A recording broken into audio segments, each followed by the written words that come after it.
The doctor is in. The doctor is in. Hey, ladies. We are so happy to be here tonight. Dr. Mo is under the weather. She's had her bout with COVID.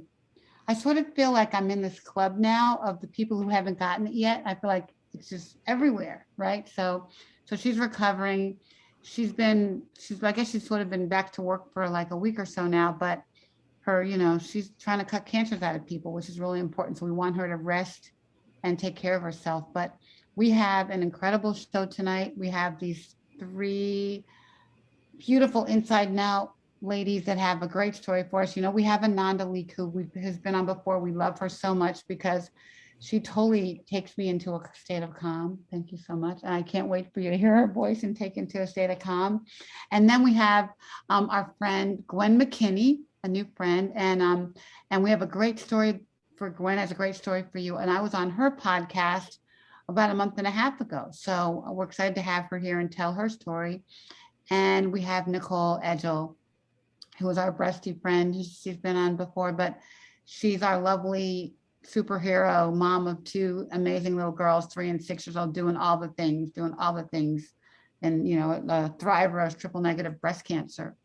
So let's get right into it. I think, we're going to talk about mindfulness. And, so far this year, we've been trying to talk about self-care, like start this year caring for yourself, loving yourself, and doing the things that are going to keep you calm and keep you able to do the million things we do every day as superwomen, right? So Ananda, why don't you give us a little introduction, and then she's going to take us through an amazing exercise. It's just going to be very peaceful. So bring all your friends on, tell everybody to join the call and join the show, and let's go. All right. Hi, everybody. It's so good to be here. Hi, Ricky. Hi, Gwen. Hi, Nicole. Hi, Touch family. I'm back. So, before I begin, I just want to say let's get grounded with just 3 big breaths. And then we'll jump into mindfulness, self care, and our ancestral connection to all of that. So, right where you are, if it feels good to close the eyes, go ahead and close the eyes. If you want to keep the eyes open, lower your gaze just slightly and just noticing the feet,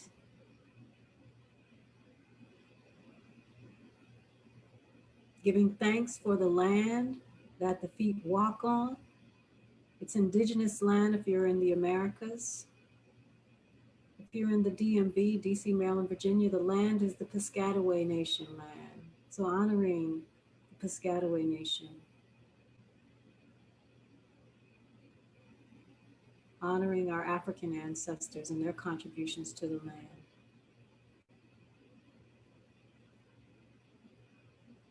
And then bringing to mind our European, Latino, and Asian ancestors and all of their contributions to the land.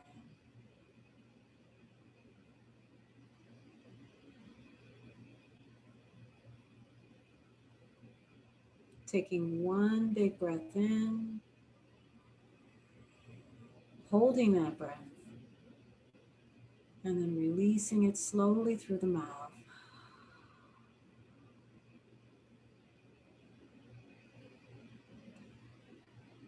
Opening the eyes if they're closed.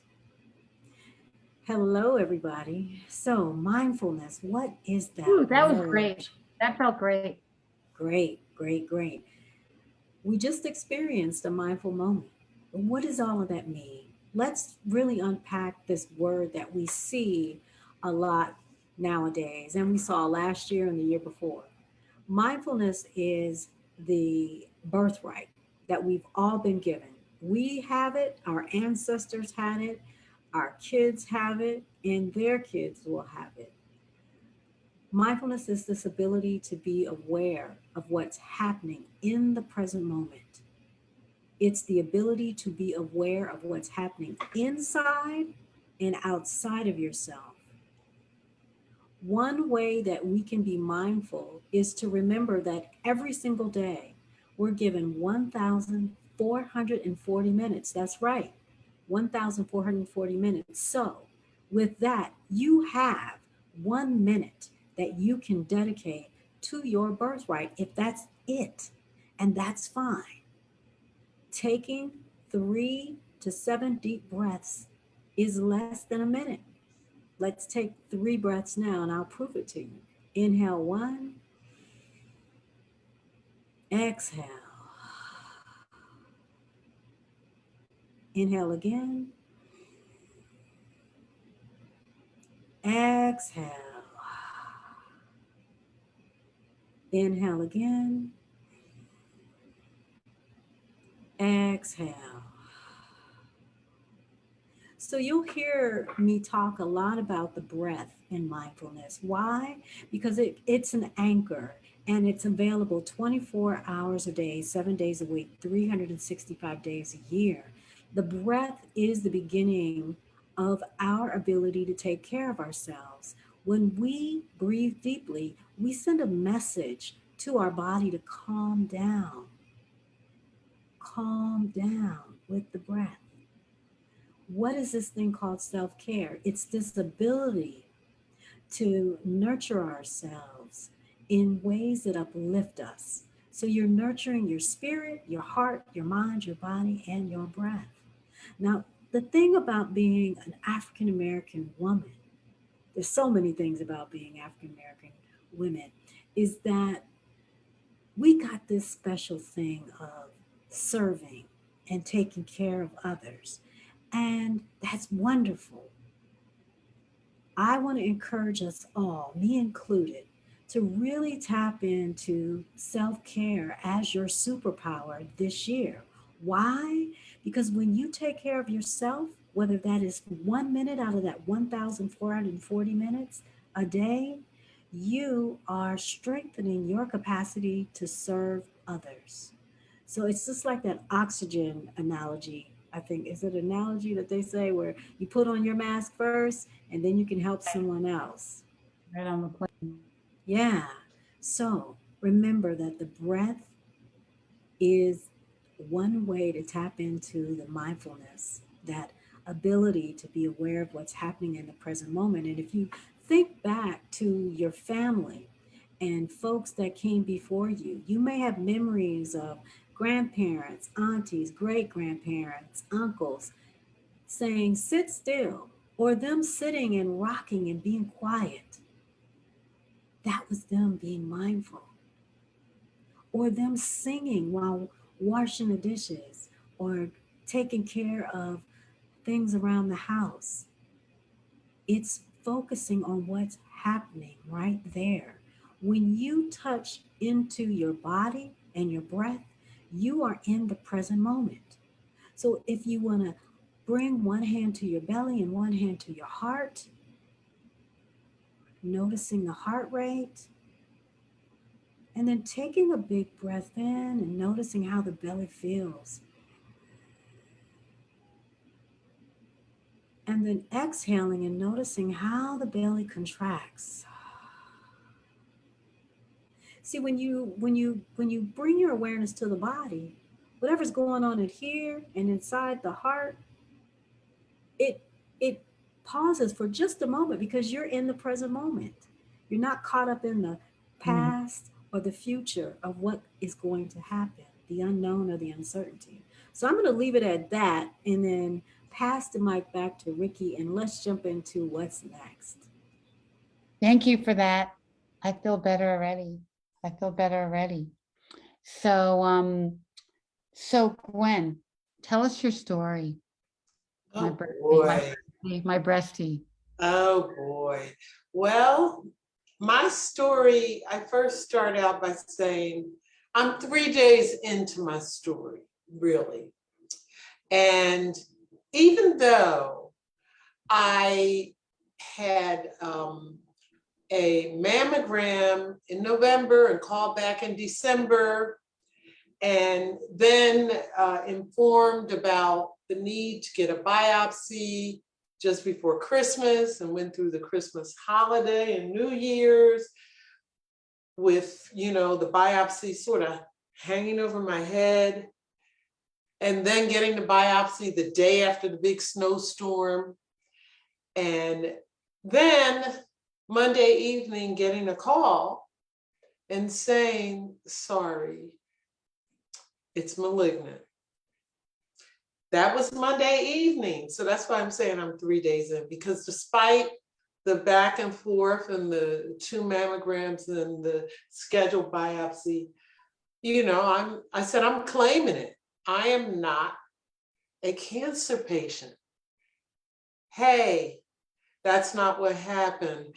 And because I'm 3 days in, I don't know how I'll feel tomorrow. But the one thing that I really appreciate about talking about the mindfulness, the anxiety and the fear and just the threat of the unknown and the uncertainty, because at each phase along that way, there was uncertainty. And even today, I have, and all of you longtime warriors, breasty warriors, you probably know the script, but I have an MRI that is not scheduled, that's Friday. And then I have my first meeting with a breast surgeon on the 20th, a Thursday. So there's still all this anxiety. And in that anxiety, oh my goodness, how I need to be in the moment. And what you're saying about the moment, I have to breathe. I have to remember that no matter what happens between the MRI and the surgeon's consultation, I have me right now. And so I don't know if that's telling my story. I'm just telling you where I am right now. But I do want to say this, and Ricky knows where I'm moving now. Ricky mentioned that she was a guest on our Facebook Live show. And by the way, we just released today a podcast called Breast Cancer Vigilance, Black Women 365 24/7. And I started working on that in November because I said, you know what? Black women need to understand, to quote Ricky Fairley, that Black breast cancer is a different condition. And we need to tell these sisters that. And we had the show. This was in November, long before.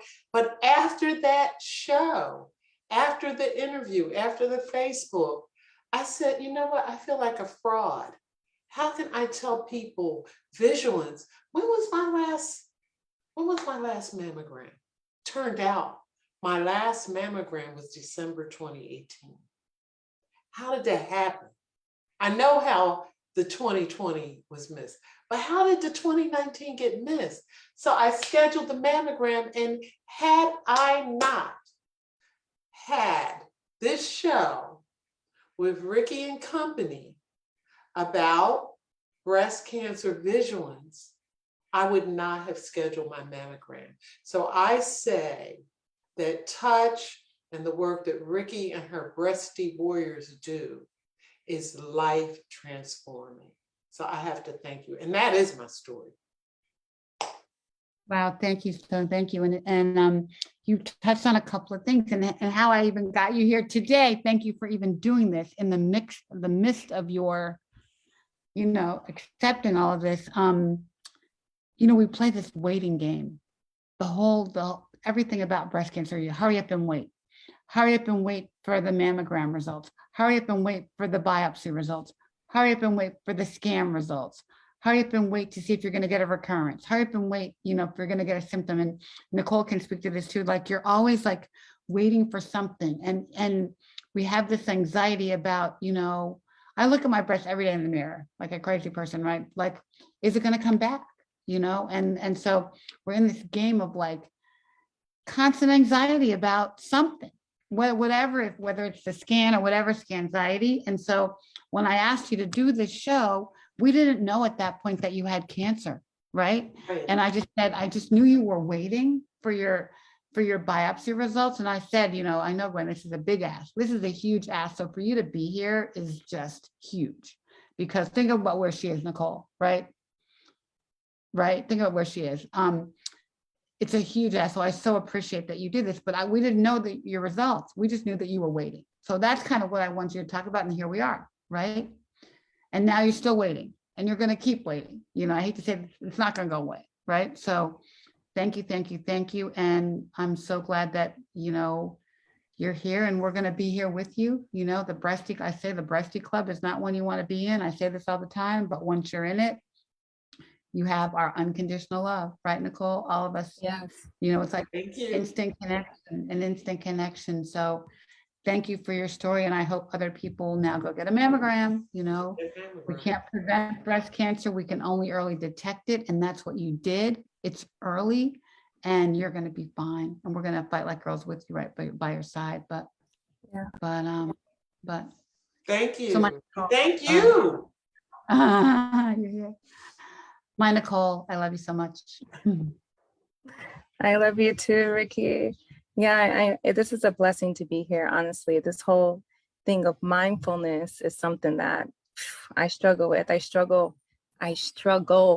with self-care because I'm juggling. I feel like I'm a chicken with no neck running around here, just trying to balance life, trying to balance my health and appointments, and I'm virtual schooling, so that's a whole another situation. And and COVID, and it's just life, and going through a divorce, and it's a whole big basket. But I empathize with you, Gwen, and I say that there's a lot of strength for you to be sitting here right now, because I was diagnosed back in October 2020. I was just turned 40 years old, and I had a 10-month-old child. She just turned 10 months. So that waiting game, my biopsy, literally, it was a week before she turned 10 months old. And I found my lump breastfeeding. At first, I thought it was a clogged milk duct.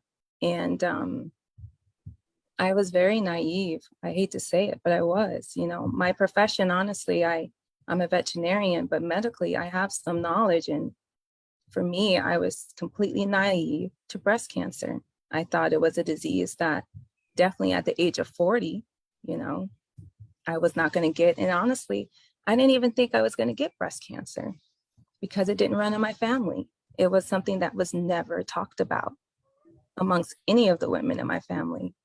And I didn't even know what types of breast cancers there was. So when I got my diagnosis, it threw me in a whirlwind. And it's like where you're sitting right now, between the CT scans, the MRIs, the doctor visits. I mean, everything was like, it just like warp speed ahead. And I didn't even have time to process, I have cancer. And so just know that you're very strong. God's going to get you through this. Thank you. Yeah, God's going to see you through. Yeah. Ricky, and for all of you sisters, I would say that if we didn't have a support system, we would be alone. And I think it was easy for me to come because I really believe that had I not engaged with Ricky in touch to plan those programs, it wasn't for me. It was for all those women who need to know. And isn't that amazing? I'm a writer. I want to write. I can't, there's just so many stories and articles and essays just waiting to burst out of me to talk about this.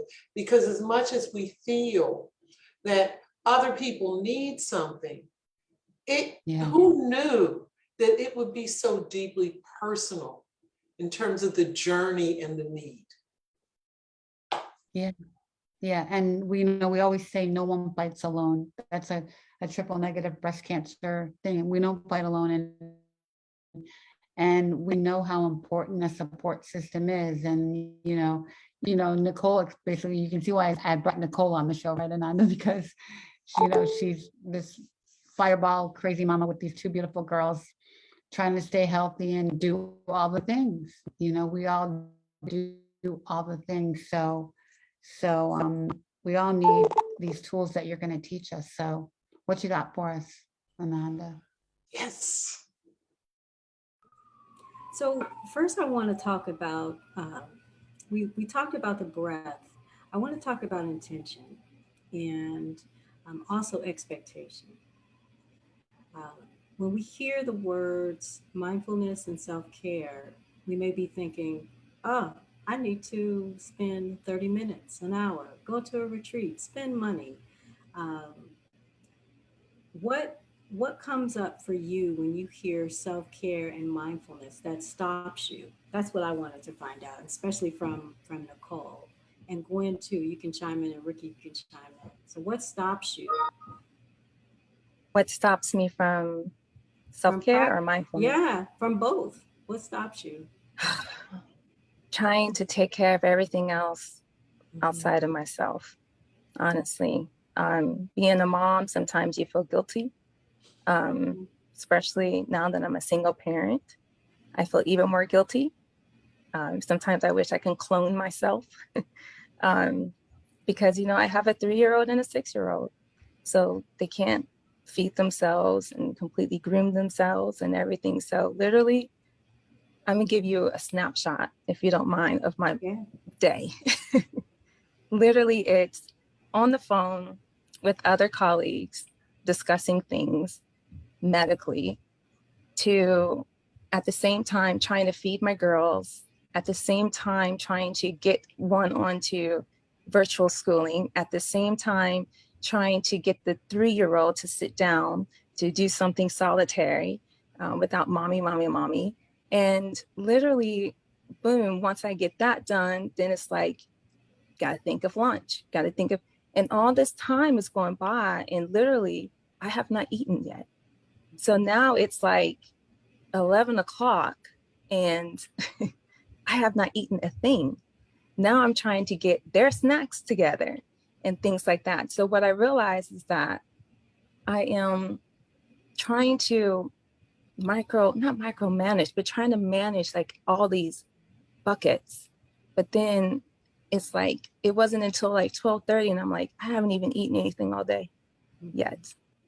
So now I'm quickly grabbing literally in one hand a leftover pancake and running, trying to get them settled down to finish their lunch, then go back to schooling, then go back to, so it's just constant. Then I have to put one down for a nap. And so it is laundry that's literally sitting over here to my left.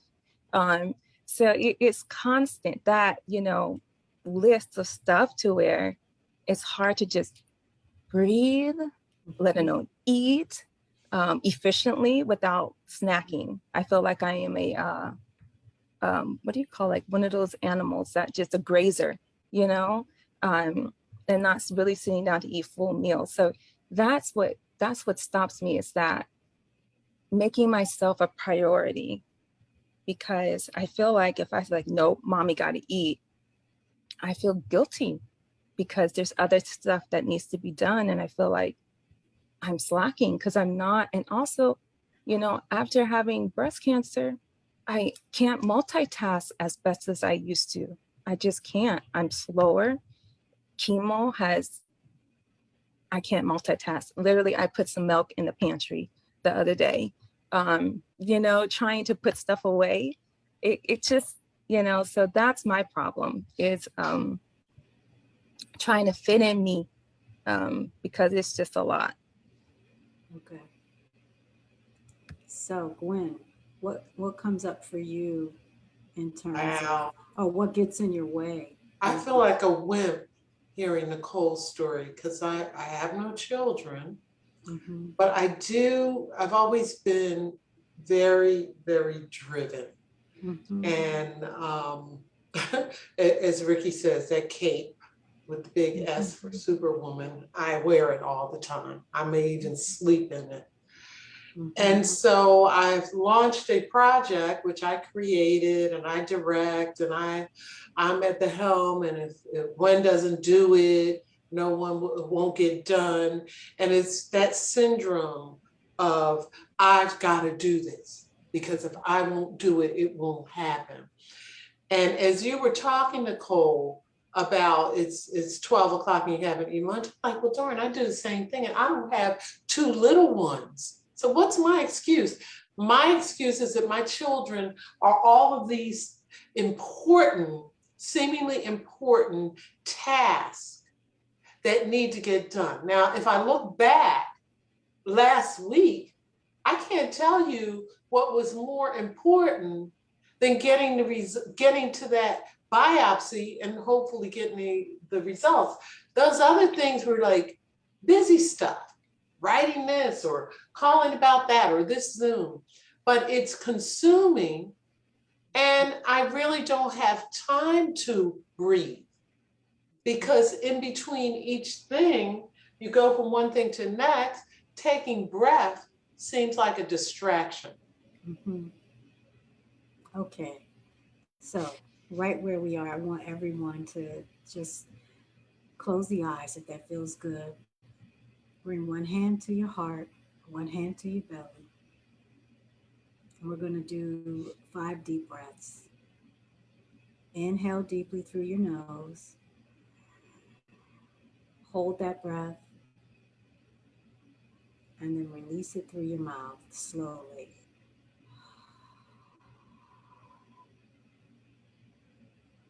Take a moment just to check in, notice the body. On the second breath, we're going to inhale through the nose and exhale through the nose. So inhale through your nose, hold that breath, and then release it slowly through the nose.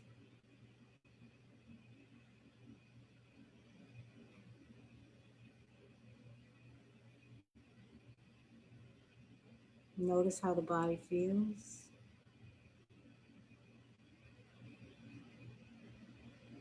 Third breath, inhale through the nose.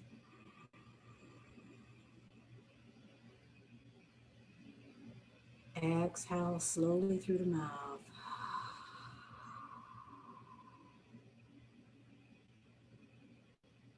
On the next breath, you're going to make a nice loud ha as you exhale, if that's possible.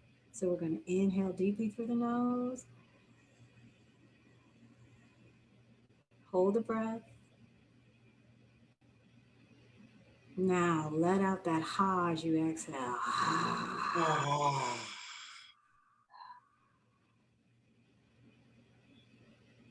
Notice how your body feels.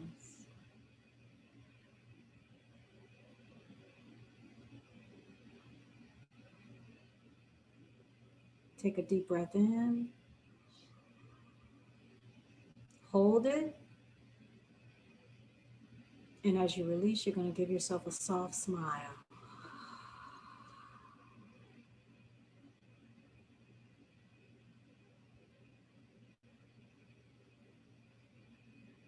Take a moment to hug yourself. You can even rock back and forth.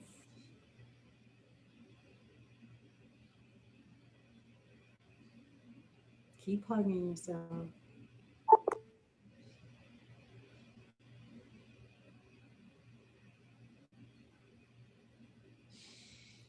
Releasing your arms. So, Nicole, I hear you with the guilt. I want to encourage you to replace the guilt with grace. Replace the guilt with grace. So when you start to feel guilty, think about the word grace. Grace is defined in many different ways, but I'm going to say it. It's already been given to you. You don't have to do anything for it. You don't have to feed anybody. You don't have to multitask. You don't have to go find the milk in the pantry. You don't have to do anything except receive it. So when the guilt starts to come, the intention is to replace the guilt with the grace. An intention is a statement about how you want to show up in the next moment in your life, in the day. I want to offer to you, you want to show up with grace, receiving grace in those moments when you feel guilty. Gwen, you're perfect because you got that G on your back. Gwen the Superwoman. I want to encourage you when it gets to that place when you're feeling like a breath is a distraction, a breath is a lifeline. A breath is a lifeline. Why? Because you have grace. That grace that you didn't have to do anything, you didn't have to put the cape on for, you didn't have to like not worry about stuff getting done. It just is. You have grace. So replacing the I got to get it done because nobody else is going to do it with grace, and replacing the idea that the breath is a distraction with is a lifeline. It's a lifeline to grace. I understand about not having enough time. I'm not even going to try to break down, how you do that. But what I want to offer to all of us is that change in how we care for ourselves happens with baby steps. A lot of times, me included, because I'm a recovering overachiever, former lawyer, former investment banker, type A individual. And so I get it. I get it. But not but, and the changes that I've been able to make in my own personal life and in my work as the Chief Mindfulness Officer of a non-delete consulting that powers the Thriving Mindfully Academy, and with clients, is that I use a small step approach in my life and with clients. And I also say that one breath is a practice. One breath is a practice. We're not trying to get you to, Nicole, a 30-minute practice. We're not trying to do that. We're just trying to get you to one breath. And if you can commit to one breath each day, you get 1,440 minutes. And I know the other 1,339 minutes have been allocated already. I know they have. The same with Gwen. I know they have. And if they haven't, I know y'all could allocate them real quick. Right. Because you're dynamic women.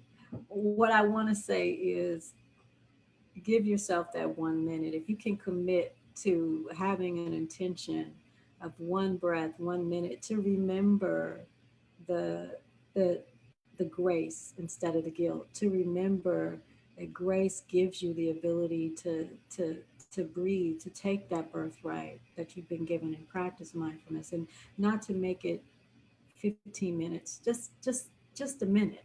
And I mean a minute for the next 300 and whatever days. Because what's going to happen is that over time, that minute is going to go longer, whether you time yourself or not. And the body and the breath and the mind and the spirit are going to get used to that. And Nicole, you may look up in July and you and your children may be breathing together. Who knows? I mean, stranger things have happened. I mean, and in breathing, you may find that the milk really is now in the refrigerator because you went to the pantry thinking that it's there because that's its old place. But then something shifted because you answered the call of your birthright. Like seriously, like I get it. I put my phone in the refrigerator and I was like, what the freak? What's going on? Um, I put my phone in the freezer one time. Hey, I think with all of this, what mindfulness does, and we may not want to even broach the big V word because I call it vulnerability, and being vulnerable with ourselves is not something that I got in my Black Girl Magic Handbook growing up. I don't know where, I didn't get that until therapy, many years later. So vulnerability is not it's not a bad thing. It's a beautiful thing. And mindfulness, that practice of mindfulness and that practice of self-care, we may shy away from those things because it makes us, have to look at some stuff. It makes us vulnerable. It makes us not show up strong. However, vulnerability is our strength. It is our strength. It is our strength. Yeah. And so, I'm sorry. yeah. I just want to say something exactly about what you said, vulnerability. That is something for me I learned, unfortunately, being diagnosed with breast cancer. Before, I was not a person that would ever be very vocal about what I'm going through, especially outwardly to others. And it was very hard for me too to have to ask for help. Chemo literally had me laid out at times to where God had literally presented a position for me. It's like, are you going to be prideful, or are you going to say you need help? And sorry, my daughter, but you know, it's one of these things. It's like, you know I'm flawed, you know, but it's okay, and I need help, and it's okay. And that's something, honestly, I had to learn. I'm still learning, because it's challenging. Yeah. Yeah. I would say, we take breathing for granted. It's so simple how we could take a minute to calm ourselves Mhm. on something that we just take for granted. And if we think about it and slow it down and just take that 1 minute it takes, it's such an easy thing to do. We just are all, flying around 50,000 miles an hour, but we breathe all day long, but we don't live the breath. We're not living it. We're not experiencing the breath. We're just taking it for granted. So it's just that taking that minute to stop is so hard for us, and I don't know why. And not asking for help. I mean, asking for help is so hard for us. I don't know why. You know what I mean? Like all the things that we just live and do, and even in the whole eating thing, I can relate to that. Like my daughter, said Alexa, it's time for lunch, Ricky. So I have to get Alexa to remind me to eat. But you know, why are we like this? Why are we like this? I mean, it's crazy. I would say that we come from a long woman line of having to do and having to be on for so long, and that it's in the DNA. And I think one of the things that I experienced during the early days of COVID is getting ancestral visits from my great grandmother Florida J. Leak and her sister, and they were some powerhouse women. And I was flipping the f out at so many different things, and they reminded me that they had, and the folks that came before them had already paid the Mm. price. And for me to put on my crown and be in my PJs and do what it is that I needed to do, which was to slow down and heal or heal thyself with support, not by myself, not with some mala beads, nothing wrong with that, but to get the support that I needed. And that daggone near broke me to admit that I had to get help. Mm. I heard it from the ancestors. And I want to remind all of us out there, no matter where you are in your journey, that those that came before you, whether you know their names or not, they made it so we could be free. We, and I'm including myself, we have to begin to do that. And I'm not saying that it's going to happen automatically, but there are pockets in our day where we can breathe, and breathing is freedom. Breathing is freedom. Breathing is your birthright. Breathing is your first and cheapest way to take care of yourself. Mm. Right. So it doesn't But cost. yeah, it doesn't Yeah. cost. Ananda, as you say this, I feel like my intellectual capital is like 100%. Mm-hmm. My actualized capital, doing it, is like way back, maybe -10, maybe 10. Mm-hmm. And so I know all of what you're saying. I know the importance of breathing. I know the importance of just being in the moment. And the question for me is practice and Mm. how to do it. And I'm thinking as you're talking about our ancestors, I have to believe that there was some wisdom that they just kept to themselves. So we're having to figure it out that they did not talk a lot. I'm thinking about my maternal grandmother, who, when you said humming when she's doing things, she would always do that. And she was outspoken as much as she needed, but she was a quiet woman. And I think, like you said, sometimes just sitting there and rocking. And of course, I can only imagine what she was bringing with her. She was born just like before the turn of the century, the 19th, the 20th century, was a domestic worker, had reputedly dealt with a whole lot, including ending up birthing a child that was, imposed on her as a result of the house man, pleasuring. And none of this was ever talked about, including from the child who happened to be my mother. And so, but where was the resolve and the fortitude? They didn't have therapists back then. How did she was serene. She had a certain level of just that calm that you're talking about. That word, what is it? I can never say it right. Equanimity. Yeah. Okay. And Yes. that's something that I would love. Yeah, but we have to remember too that our ancestors, they were traumatized as as AF. Y'all know what I mean? And they did the best they could with what they had, um, and I can't even imagine, and what they weren't able to bring some peace to. It was passed on, so it's in our it's in our DNA. We have if you're looking at opposites, we have some stuff that's up here and some stuff that's down here that's weighing us. And I think for us, one of the things that we've got to do is we've got to take advantage of that grace and be kinder and gentler with ourselves, saying, I am doing the best I can, whether that is a half of a breath or one breath. We are hard on ourselves. We are hard. We are harder than any whip, anything.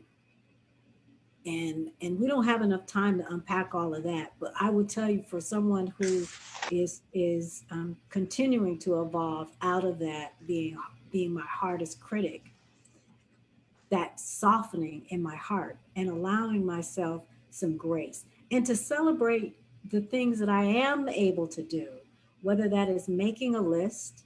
I say to myself and to my clients, what are your wins? Maybe the win was while you were showering, you remembered to take a breath before you brush your teeth. While you're in the bathroom, you got to go to the bathroom, right? Breathing there. Maybe having a moment where you make up. What I like to do is I like to put Post-its and index cards up around my place where I'm going to see them, on the front door, in the kitchen. Write it on a piece of paper. I mean, I got a whole bunch of things right here, just to remind myself. So when I'm working on the computer, I look down and I see hug. What does that mean? And we'll get into the exercise in a second, because I don't want to hog the airwaves. No, you can hug the airways. Yes. I For just me, wanted to say, oh, go ahead, Ricky. go ahead, you go. No, I just wanted to say, just Gwen, when you were saying, like, how did they have that peace? For me, like, honestly, these last 2 years, going on 3 really, but it has been I don't even know how to describe it, but a hot mess. There's definitely been a lot of blessings, absolutely. But one thing I can say is that God has really shown me who he really is. And he still is throughout my whole journey. And he definitely has defined different things for me. And one is love, and the love for myself, that I need to give myself. And like Ananda was saying, grace, absolutely. But also from others. but also peace. You know, when I met Ricky, one of the things that stuck with me, your peace is non-negotiable. Like, that's true. You know, my aunt will always say, don't make someone a priority that makes you an option. That's true. You know, these things. And one thing for real is that I feel like now with all this uncertainty, all these tests lingering and exams and stuff like that, and like I said, single parent, going through a divorce, trying to figure out my finances, health insurance issues, things like that. I mean, these things are going to come, but in the midst of all of this tornado, in the center of it, it's like stillness. And I know for me, it's because of God. God has given me this peace that surpasses all understanding in the midst of chaos that I cannot describe. And for me, I think that moaning and that groaning that our ancestors done is that being that connection, because they know in the midst of all of this and the master and whatever else is going on, they know who they are and they know whose they are. And that for me helps me to know that in spite of my circumstances, I have seen how God has paved the way, even through the midst of this darkness of breast cancer. There has been some beauty in it, in the midst of destruction, in essence. And I don't know, that's for me, that's what I'm saying. So for me, like one thing I learned through cancer survivorship, it was a program that I was blessed to be a part of after my radiation, because I went through chemo, double mastectomy, radiation. And after that, they talked about cancer survivorship. One of the most important things is when you wake up in the morning, like Ananda said, recognize your breath. Every day that we give is a blessing from God. And to be appreciative of that. Every little thing, the ability to see, to touch, to feel. And then the other thing is gratitude. Like it's so important, that gratitude. And that's something that for me, I'm trying to teach my daughters. The first time we get up every morning, we say prayer. We have that moment of silence to recognize why we're here and be thankful for it. And then that gratitude. And so that helps me to start my day in the midst of my mess, I guess, hot, blessed mess, to have peace. And it's a constant thing I have to do all throughout the day, is that praying. And it makes me think, I'm sorry to be long-winded, it makes me think of, not to be very biblical, but Jesus, he prayed throughout the whole day. I mean, he was attacked every minute of the day, literally. And one thing that kept him connected in the midst of being grounded is his connection to his Father, that prayer. So for me, I feel like that helps me throughout the whole day. I'm literally in prayer and in talking to the Most High, and that gives me peace. I love that. I love that. And you said something, my favorite word is gratitude. Gratitude is powerful. Yeah, and I wanted to say, Nicole, that you already said your self-care practice, baby. You're in prayer all day long. You started. Can I But I get still need to eat. I gotta figure that out. Yeah. That's coming. That's coming. That's coming. That's part of the prayer. That's part of the prayer is to breathe and to eat. To Right. breathe and to eat. And it's that power of the prayer that Nicole talked about, Gwen. That's what got our ancestors through whatever spiritual tradition they were a part of. That comes from motherland. That comes from our Native American, First Nations people. Spirituality, honoring, Being grateful. acknowledging it, being grateful. Yeah. Yeah. Yeah. So do you all want to practice the hug Yes. exercise? Yeah. Yes. So yeah. Ready.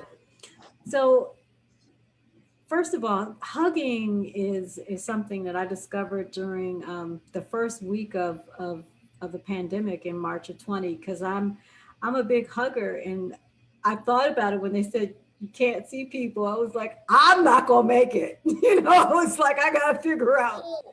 I gotta figure out something here, right? So I went online and I did some research about the power of hugging. And what I found was that if you hug yourself for at least 20 seconds, you are activating what I like to call are the self-care superpowers, the hormone of serotonin, the feel-good hormone, and the oxytocin, the love hormone. And who doesn't need feel-good love hormone?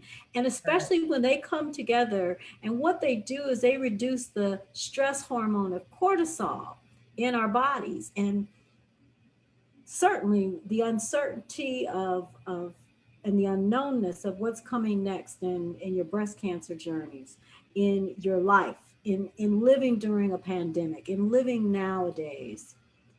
Everybody deserves a hug. So let's take a deep breath. Inhale, then exhale. We're going to inhale and stretch our arms all the way out, nice and wide. And as you exhale, you're going to hug yourself. So, as I talk, I just want you to hug yourself and enjoy the hug. So, Wow. HUG is an acronym for handle, the H. The U is uncertainty and unknown. So, you're handling the uncertainty and the unknown with three things. The G is grace. We talked about that. You get it no matter what you are or what you do, you get it. You don't have to do anything to get grace. Grace is unearned favor. That opens the door to loving kindness and compassion for yourself. Now let's take a breath in and we'll explore the other G's. So inhale and then exhale. So when you breathe deeply, you're connecting yourself to your body and your breath in the present moment. That is a form of grounding. The third G, Nicole mentioned it, Ricky talked about it, gratitude. So gratitude, that what Nicole says, giving thanks for just being able to breathe.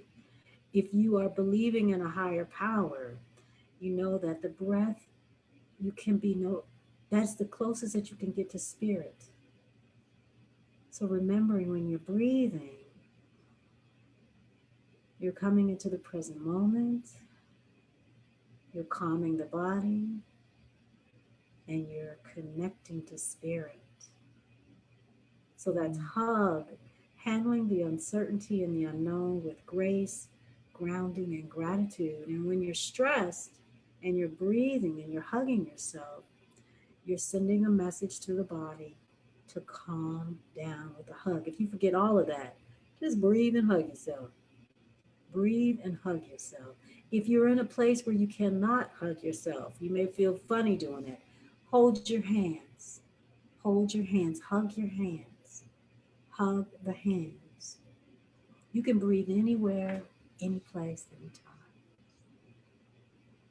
So I encourage you to hug yourself with a deep breath in the morning before you get out of bed.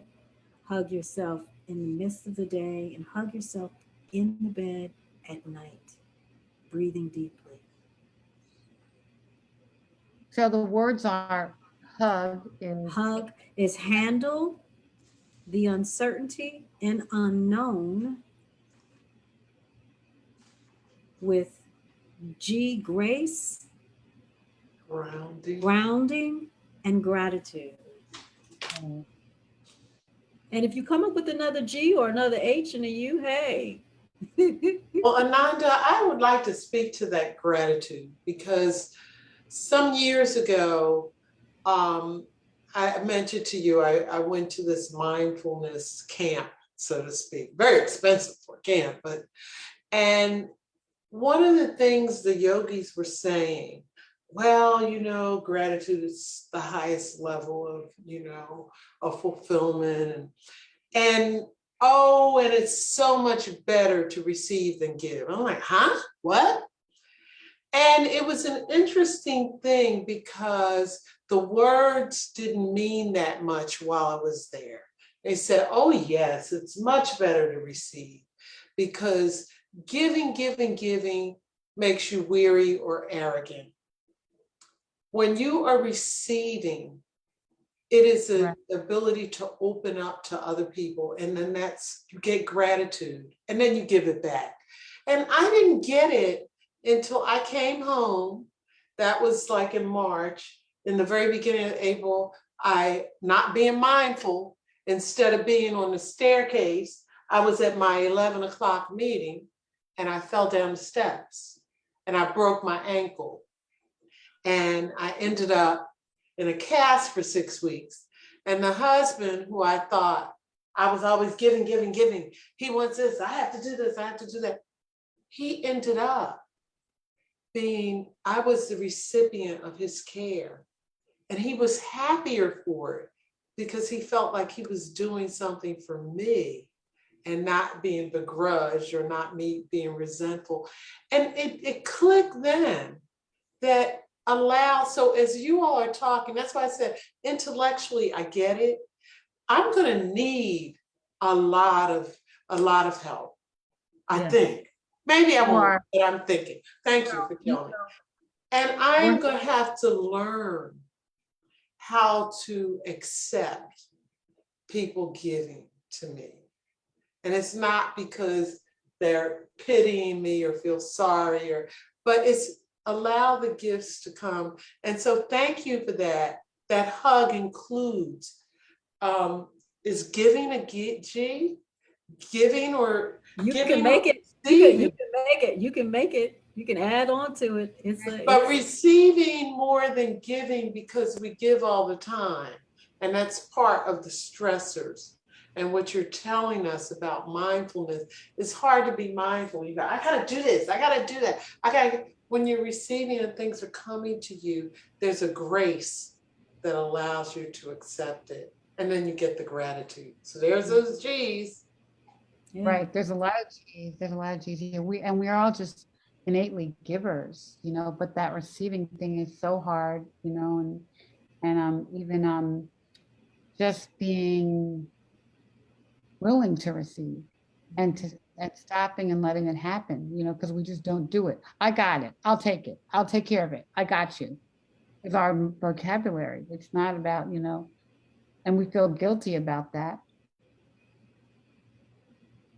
I think one of the things is survivor guilt, and I feel like every day I have to do so many things that, and I have to because somebody else can't, you know what I mean? So it's hard to stop. Take a pause. But your piece is non-negotiable. That is true. And then also, I think the whole thing is circles around what Ananda was also saying, giving grace is that vulnerability, letting our pride down and being able to receive not even so much an actual physical gift or anything, but sometimes praise, compliments. I was going through chemo and someone told me, oh, you look nice today. And I gave them the side eye. Like, really? I don't have no hair. I don't have no eyebrows, no eyelashes. And I'm bent over, So, it's just to see what's in. And I think that for me, just to be really quick, it's like losing my hair, losing my eyebrows, losing my eyelashes. It really took me down to the core of me, looking back at me, not having the exteriors to hide it, because I realized sometimes I was walking around with a mask in its essence, and it really helped me to kind of really pull back certain layers that, wow, I was carrying a lot and not really being my authentic self for years. Wow. Wow. Thank you, guys. I feel so peaceful now. I want to go take a bubble bath for you, but I love that. Hug yourself, breathe, and hug, say it, handle, Say it for us. Handle the unknown or uncertainty with grace, grounding, and gratitude. Gratitude I have giving. something, yeah, and giving. and giving. Glenn Yeah. added the giving. I have a Mhm. special gift that I want to give to everybody, and I'll post it on the Touch BCCA. Did I get it right? Site. Yeah. So it's two opportunities. I'm leading two free webinars, January the 19th, next Wednesday, and the following Wednesday, the 26th, from 8 to 8:45 Eastern Standard Time, PM, Eastern Standard Time. It's a winter mindful self-care webinar that's going to give you 5 tips to help you slow down and stress less this winter. And so that information will be provided on the Facebook page. And I'll also have an article about the hub tomorrow, and I'll make sure that Ricky gets it and distribute it to everyone. You can learn more about me and the work that I do by going to anandaleek.com, and you can visit the Thriving Mindfully Academy at thrivingmindfully.net. That's Excellent. www.thrivingmindfully.net. Excellent. Can I, Great. Thank you. Ricky, quickly, I wanted to say the podcast Breast Cancer Vigilance, which features Ricky and a number of other breasties, is now live. You can go to Unerased Black Women Speak, and you can get it on Apple, Spotify, or wherever you get your podcast. You can also get it from our website, Unerased, with an ED, Unerased, BWS.com. BWS for Black Women Speak. And the podcast is one of our best, Ricky. Well, okay, thank you. And I'm trying to put that in the comments here. I'll put that in there. And then thank you guys so much. Thank you so much. We're also doing blackdoctor.org is doing a Black Health Summit on Monday, and we're going to have a breast cancer session at 1:00 on Monday on MLK Day, 1:00 Eastern time.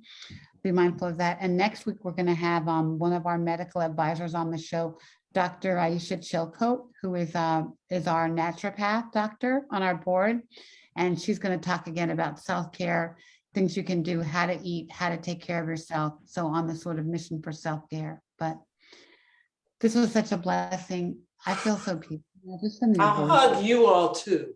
A hug to Yes. all of you, to all 3 of you, and to everyone who's watching. Yeah, to everyone who's watching, and we hope Dr. Mo will feel better and be back. Here's a hug to you, Dr. Mo, and with you, and we'll see you Yes. next week. But thank you so much. And Ananda, we'll share your you're on our page, and we'll post a podcast on our page too. So we'll find everything there. So many blessings. Breasty love. Breasty love. Thank you. Breasty love. Thank you. Rusty love. Rusty love. All right, take care now. Be blessed. Thank you.